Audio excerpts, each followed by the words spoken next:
Daf Samach Aleph Amid Aleph. The previous Mishnah talked about Hagasha, which is placing the mincha near touching it to the corner of the southwest corner of the Mizbeach. And now we're going to talk about how certain minchas required tenufa, which is waving. The Mishnah says, Elu tu'unas tenufa of eina tu'unas Hagasha. The following minchas require waving, but they do not require Hagasha, just waving. What are the items? Not minchas, I'm sorry. The following karbanos require just waving without hagasha. Lug shemen shel mitzayra. The lug of oil of the mitzayra, the ashamai, is waved with the asham of the mitzayra. As we'll see, the lug of oil is waved. Habikurim kediv Rav Elazar ben Yaakov. And according to Rav Elazar ben Yaakov, you also wave the bikurim fruit. Okay? A murei shalmei yachid, a shlamim of a yachid. So you have the shlamim has different parts. You have the imurim, which are burnt to the mizbeach, and then you have the chaz of a shaik, which are the breast and the thigh, which are given to the kehanim. You take the imurim and the chaz of a shaik, and you wave it together. The sacrificial parts that are burnt to the mizbeach, the kidney, the fat on the kidneys, whatever it is. So and you take the chaz of a shaik, you wave it together. Echad anoshim ve'echad anoshim, both are the shlam of a man, the shlam of a woman. But Yisrael v'lei ba'acherim, but only by Yidden and not by others. What does Yisrael v'lei ba'acherim mean? By male Jews and not by others, the Gemara will elaborate. Shtei halechem u'shnei kivsei atzaris, the shtei halechem and the two lambs of Shavuos, the shtei halechem were brought on Shavuos with the two kvasim, the bread and the kvasim are waved together. So Ketzad Oisa, how do you wave the shtei halechem with the kivsei atzaris? So nois and shtei lechem al shnei kvasim. You take the two lechem, the two bread, on two of the live lambs. Umeniach shtei yadav lamata, and you place the two hands beneath them. Moilech mevi mailu moed. You go all the four directions. Moilech mevi mailu moed. You go forth and back, up and down. Shenemar, how do I know that you go all four directions? Asher hunaf, asher huram. That's two, and the rest of the pasuk also says it twice. So it's 2 times 2 is 4. You all four directions. Tenufa haisa b'mizrach. Now the tenufa could be in the mizrach of the azara. Now the west of the azara was closer to the kodesh hakadoshim, meaning do not think that it needs to be directly in front of the heichal. Any part of the azara, even the eastern part of the azara, which is further away from the kodesh hakadoshim, is acceptable. The hagasha, but the hagasha, that's b'mayriv. That the hagasha has to be on the southwest corner, so that's actually right in front of the heichal. The heichal's over here. It's the southwest corner, which is right in front of the heichal. But the tenufa can be any part of the azara, even in the eastern side. Now, if I have to wave and to do hagasha, what is the order? Tenufais koidmais lahagashais. The tenufa always comes first. You do the tenufa and then you do the hagasha. Now, minchas oimer, minchas kanois, the oimer mincha and the mincha of the saita is tunas hagasha utenufa. They require both tenufa and hagasha. Lechem aponim, always do the tenufa first. Lechem aponim, the showbread, minchas nesachim, the mincha that goes with the tamid, ein tunas loy hagasha loy tenufa, requires neither. Now, Rav Shimon just adds, shloisha minim, there are 3 types of karbanos, tu'unin shloish mitzvahs, that have 3 options of mitzvahs, shtayim b'cholachas v'achas mehen, u'shlishas ein behen. There's 3 mitzvahs, 3 karbanos, and there's a combination of 3 mitzvahs, and each karban has 2 out of 3. What does this mean? What are the 3 karbanos?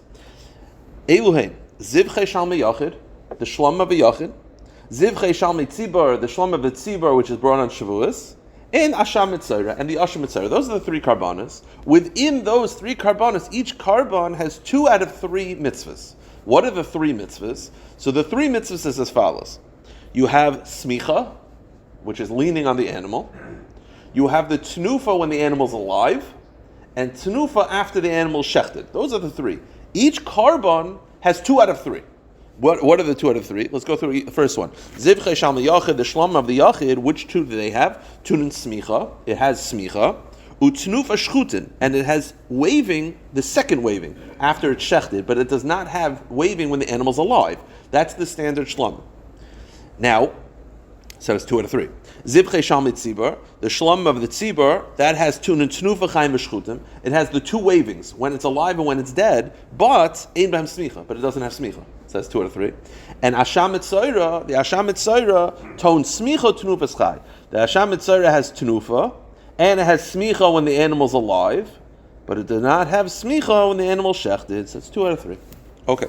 So the Gemara says like this: the first halach of the Mishnah is the waving of the asham mitzayra with the lug of shemen of the mitzayra. So Tana Rabbanan v'hikriv oisel asham es lug Hashem v'heidnif oisem tenufa. The pasuk says you bring the asham with the lug and you wave them together. This pasuk tells you that you have to wave the asham mitzayra and the lug of oil together. How do I know that if I didn't wave them together, I wave them separately? So I wave the asham, and then I wave the lug, that I'm still yotza. Behenif means as long as it's waved, you're fine. Now, yachal yonif v'yasav yonif, you might think that you should taka wave them together, meaning and then separately. Maybe there's two mitzvahs. Maybe there's waving them together, and then additionally you're supposed to wave them separately. Tamaloymar tinufa v'lo tinufos. Tinufa means one waving. So ideally you wave them together, and if not, then you wave them separately. But you don't have to wave them together and separately. Okay. Now, where was this waving taking place? Lifnei Hashem b'mizrach. Lifnei Hashem means even in the eastern side of the Azara. As I told you, that the Kodesh HaKadoshim and the Heichal were in the west. Lifnei Hashem tells you that even the east is fine. Anywhere in the Azara is before God. Now here's the question. We'll say this outside, we'll sit inside. The problem is, when it comes to the Mincha and the Hagasha, where did they place where did they touch the flour to the Mizbeach? They touched on the southwest corner. Why the west? Because it said Lifnei Hashem. Now Lifnei Hashem means in front of the Kodesh HaKadoshim. That's the west side. Now, why not just the west side? Because it also says Lifnei Ha'aron, which is the south. So southwest. Shine. Here's the question, though. You're telling me that Lifnei Hashem is any corner of the Azara. So why is it? So the Mincha, if I were to ask you, where should the Mincha be touched? So it says Lifnei Ha'aron, which is the south side. So now, at this point, you should say it could be the southeast or the southwest, because it's all Lifnei Hashem. But where do we place the Mincha? Southwest Dafka. Why? Because Lifnei Hashem is Dafka on the west side. So how come over here you're telling me that Lifnei Hashem even applies to the east side? I thought Lifnei Hashem is Dafka the west side. Says the Gemara, Ha'amar Lifnei Hashem Yachul b'Ma'ariv. I thought that by the Mincha, Lifnei Hashem is Dafka on the west side, because that's where the Kodesh HaKadoshim is. But now you're telling me Lifnei Hashem applies to the east side as well. So what's going on? So the Gemara answers like this. The truth is, Lifnei Hashem is the entire Azara. So why is it that they touched the Mincha to the southwest? Why not the southeast? It's very simple. The southeast, and this is where the picture comes in, the southeast did not have a base. The Mincha is called a Chatas, that it's not just has to be touching the Mizbeach. It has to, the same way the Chatas blood is poured over the base, the Mincha has to be touching a corner of the Mizbeach that has a base. So the truth is, conceptually, Mitzad Lifnei Hashem, you could touch it to the southeast. But the problem is the southeast didn't have a base. So you had to do the southwest. But Mitzad Lifnei Hashem, the west and the east are both the same. Says the Gemara Omri, Hani mili mincha diikri chatas. The chatas tuni yisoid. The keren derav is mizrachas leha yisoid. There was no corner. There's no base. Avahoch Lifnei Hashem karina bay. So Mitzad Lifnei Hashem, the east and the west are the same. All of us are B'fnei Hashem. The only reason why the mincha requires the southwest as opposed to the southeast, because the southeast doesn't have a base. Now, then the Mishnah said, what requires waving? The bikurim. According to Rav Elazar ben Yaakov. My Rav Elazar ben Yaakov, what was Rav Elazar ben Yaakov Shita? The Tanya, the lokach hakoyin. The pasuk says that the koyin shall take the basket of bikurim from the hands of the owner. Limit al bikurim she'unen tenufa to Rav Elazar ben Yaakov. Rav Elazar ben Yaakov sees that it says the word velokach hakoyin hatena miyadecha, that from that pasuk somehow he sees the requirement of waving. Where do you see the requirement of waving in this pasuk? My time is Rav Elazar ben Yaakov. What's the source of Rav Elazar ben Yaakov? Gomar yad mishlomim. He has a gzeira shava. It says the word yad by the bikurim. It says the word yad by the shlomim. Just like the shlomim requires waving, so to bikurim require waving as well. Ksiv hacha. It says regarding the bikurim, belokach hakoyin atena miyadecha. It says yad. Uksiv hasam, and it says regarding the shlomim yadav tivienu, which is the lashon yad as well. Go to the next page. Makan koyin, just like over here by the bikurim. The one who's involved is the koyin, avlalon koyin. So to the shlamim, the koyin has to be involved. Umalalon bailim, and just like over there, the shlamim, you have the owners avkan bailim. So you see the Gzeir Shavah connects that there's waving by both, and who's involved in the waving? The koyin is in. It says the koyin by the bikurim. It says the owners by the shlamim. Put it together. Each one requires both. You need the kohen and the owners. How do you do this? Haketzad kohen miniach yadei tachas yad bailim u'meinif. The kohen puts his hands under the hands of the owner, and they wave it together in unison. Now, the Gemara has a kasha. You're telling me right now the source that you have to do bikurim tenufa is Rav Elazar ben Yaakov. It is. But here's the problem. There are other Tanaim that feel this way as well. As we're going to see in a moment, Rav Yehuda says the same thing. Rav Yehuda also says that there's waving by the bikurim. So why is it that you're quoting Rav Elazar ben Yaakov? Why not quote Rav Yehuda? They both say the same thing. The Gemara says, V'leima nami k'div Rav Yehuda. Why not quote Rav Yehuda? The Tanya. Rav Yehuda Omer v'hi nachtoi. The pasuk says that you place the bikurim. Zu tenufa. That's a reference to tenufa. That there's a tenufa by bikurim. Atar zu tenufa and anacha. How do you know that it's tenufa? Maybe it's mere placement. Kishomer v'hi nicha yari nacha Omer. V'hi nicha means you place the bikurim down by the Beis Hamikdash. So what's v'hi nachtoi? The second one is a tenufa. Haman v'kayim v'nachtoi zu tenufa. So the question is, Rav Yehuda and Rav Elazar ben Yaakov both agree there's a tenufa. So why are you saying that it's Rav Elazar ben Yaakov? What about Rav Yehuda? Why not quote Rav Yehuda? So the Gemara answers two pshatim. Amar Rava, hoilu pasuk by akasav tchila. The answer is Rav Elazar ben Yaakov darshins earlier in the pasuk. Rav Elazar ben Yaakov's drasha is from the beginning of the pasuk. So I'd rather quote Rav Elazar ben Yaakov, which is the beginning of the pasuk, than Rav Yehuda, which is the end of the pasuk. Or Rav Nachman bar Yitzchak Amar. Rav Nachman bar Yitzchak says hoil v'rav guvrei. Rav Elazar ben Yaakov's Torah was more refined. As the Gemara famously says of Rav Elazar ben Yaakov, kav v'naki. His Torah was like a fine sifted flour. So we would always rather quote Rav Elazar ben Yaakov because he was a very, very big Talmud Chacham. Okay? Even over Rav Yehuda. The Gemara says, ve'emurei shalmi yochid, the Brisa said that you wave the shlamim, whether it's a shlam of a woman, whether it's a shlam of a man, but the waving is b'Yisrael v'loi ayidei acherim. What does that mean? The waving is done by Yisrael and not acherim. So I'll say it out, so we'll see it inside. The Gemara is basically going to explain. What it means is, if a woman donates a shlamim, there is a tnufa, but not by the woman. Meaning, Yisrael, only male people are able to do the tnufa. So if I, as a male, donate a shlamim, I do it in unison with the kohen. If a female donates the shlamim, there is tnufa, but it is not done by her, it's done by the kohen exclusively. Says the Gemara, Amar Rav Yehuda Hachi Kamer. This is what it means to say, Echad anoshim ve'echad noshim karban and tanun tenufa. The karban of a woman and a male both requires tenufa. Utnufa atzma b'Yisrael, but the tenufa must be done by male, avaloi b'dei noshim, not by women, meaning that if a woman donates a shlamim, it's done exclusively by the kohen. Now what's interesting about this is I would argue that not have tenufa at all. Now we find by smicha, right, when a woman donates a karban, there is no smicha by a woman. If a guy donates a karban, there is no smicha. There's only smicha by a man. So this is interesting. There's tenufa when a woman donates a karban, but not done by her. Why not just say no tenufa at all? All or nothing. It's got to be done, owners or nothing. What about, why don't you say how the shliach? Whatever. The shliach is the kohen. That's the point. Why is it that by smicha we say that it's dafka the owners, and if the woman is the one who's donating the karban, there is no smicha, and if a guy is donating the karban, there is no smicha. Why over here is there tenufa just not done by them? What's the difference? So the Gemara, basically, I will say it out, so we'll say it. The basic answer is that the smicha must be done by the owners. It's exclusively done by the owner. You can't have anyone else do the smicha. If you're donating a karban, I can't do your smicha.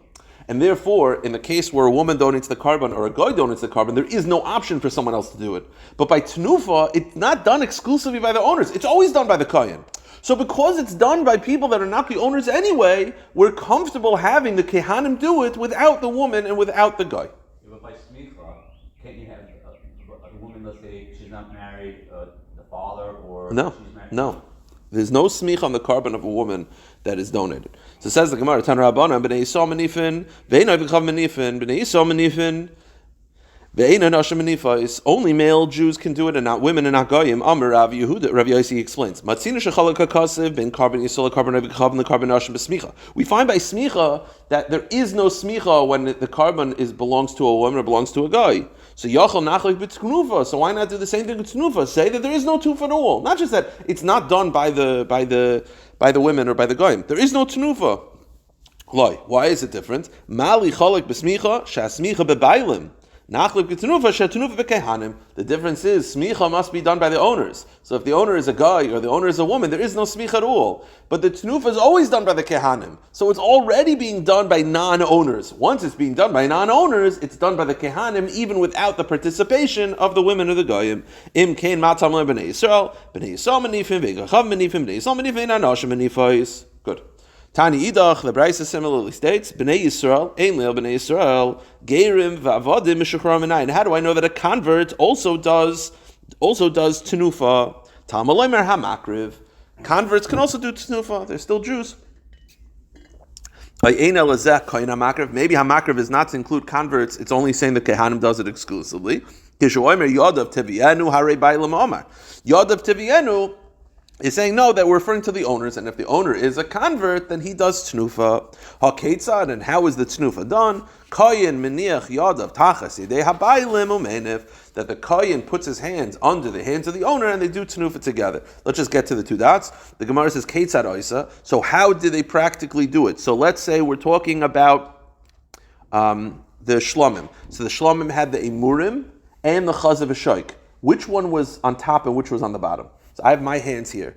So you have the chazav v'shoik and you got the emurim. Which one first? So says the Gemara, menech emurim al pisas yad. On the bottom, on the hands of the owner, is going to be the emurim, the sacrificial fats. The chazav v'shoik aleihem, and then on top of them is the breast and the thigh. And if you also have to wave bread, halechem el maila, the bread is always on top.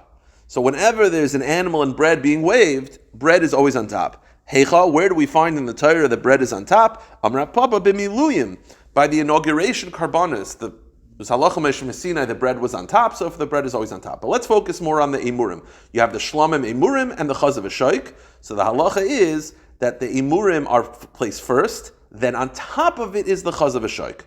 So chazav v'shoik on top. Here's the problem. My taima, what's the source that the chazav v'shoik is on top? Because the pasuk says shoik and chaza, the chazav v'shoik, the breast and the thigh, al yishei hachalavim, on top of the fats, which means fats, first layer, then chazav v'shoik. Here's the issue: v'aksiv eschelev al hachazi yibianu. But there's another pasuk that says the fats are on top. So basically, we have a contradiction. One pasuk says the fats are below. And one pasuk says the fats are on top. So how do you reconcile this? The answer is Amar Abaya, Hau demaisila koyin mebeis habattabachim ve'armile. Very simple. The koyin would take the fats and the chazav v'shoik from the butcher shop. He would put the fats on top. Then he would flip it over. So what was on top is now on the bottom. So what you do is that I'm the koyin, I'm walking, I put the fats on top of the chazav v'shoik, and then let's say Mr. Lorch is the owner. I flip it over onto your hands. So now what was on top is now on the bottom. So the fats were on top, but now they're on the bottom for the tenufa. So you start on top for taking it from the butcher shop, the butcher part of the Beis Hamikdash, to the tenufa. It's flipped over, so that now by the tenufa the fats are below. Now one last issue. Now you tell me the fats are below, but there's another pasuk that says the fats go back on top. So we got top, bottom, top. So the answer is after the tenufa for the burning, the owner and the kohen give it to another kohen, and it's flipped over again. So the fats start off on top, brought to the kohen to do the tenufa, it's flipped over. Now they're on the bottom. They do the tenufa with the fats at the bottom, and then they're given to another kohen to burn, flipped over again. Now the fats are on top for the burning. The ozil, and the Gemara says, the ozil and you see from the conclusion of the sugya is, there were three kehanim. They would dafka three kehanim, one to bring it from the butcher shop, one to do the waving, and then one to take it from the waving to the burning, and each one, it would flip over each time, and the reason why I have three kehanim, and not just one kohen doing all of it, is Baroiv Am Hadras Melech. I will stop here.